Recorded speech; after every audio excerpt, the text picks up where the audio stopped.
Kini tol, before na to itaod ning timing chain og kaning cylinder head, sure na to nga nakatap na ang piston tol, tanawa tol, nakatap na siya. So itaod na nato ning timing chain tol, suksok na to na nya.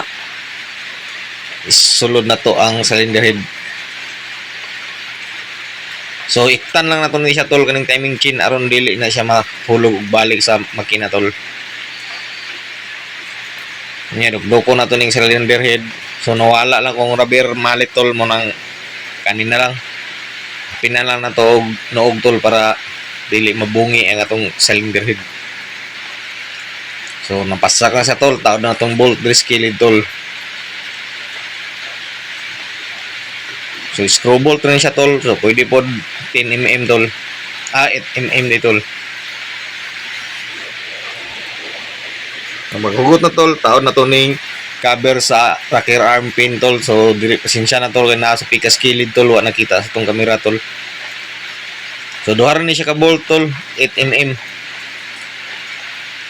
So butangan na nato gasket tol para dili mo leak ang iyang city. Nahuman na tol, taod na tong gasket diri sa cover sa cylinder head sa top tol. Tangan to na gasket daan tol. Nya tang na to ang cover niya tol. So ako tol wala ko naga-advise nga magbutang og gasket maker tol. Basta bag-o lang atong gasket. Tani siya washer diri tol kaning upat ka bolt. Matingala ka nga nung naibronse ang washer isa, so diri na siya sa ilalom tol lapit sa tambutso nga ka side. So left side. So kanang tulo parehas ra na sila tol. So ang importante kana lang bronze nga washer tol kay diha dapit ang bomba sa city tol kanang side. Kanang left side sa ubos. So, balik ko na ko tol, wala ko nag-advise kayo nga magbutang og gasket maker tol kay hugaw ra man siya tol. Ang importante bago lang atong gasket, goods na siya tol. Dili na mo leaking ng city ana. So, mahugot na siya tol. Taod na to ning cam sprocket tol. So kaning cam sprocket tol na ni siya timing tol. Na ni siya dot tol.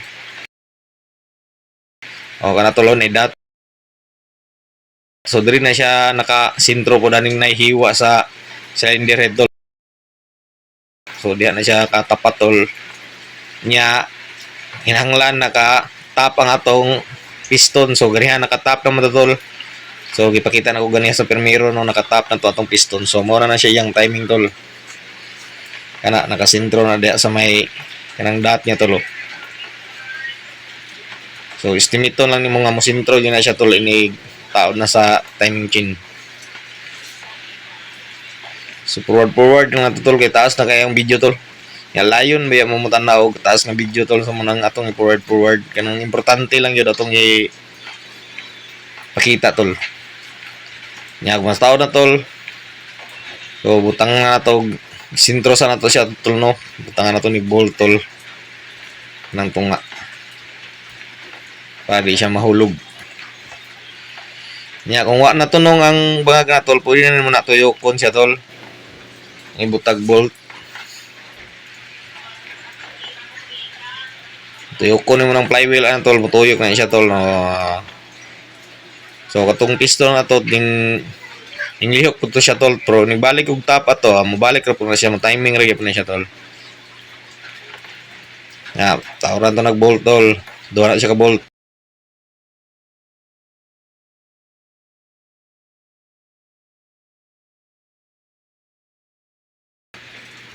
Naliwaton na to gamay tol kung masintro siya tol.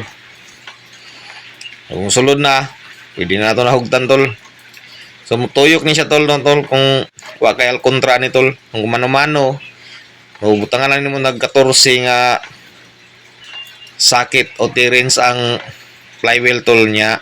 Hugtan nimo ni pugngan nimo tong 14 sa flywheel na pwede na siya mutuyok tol, mahugtanan nimo na tol.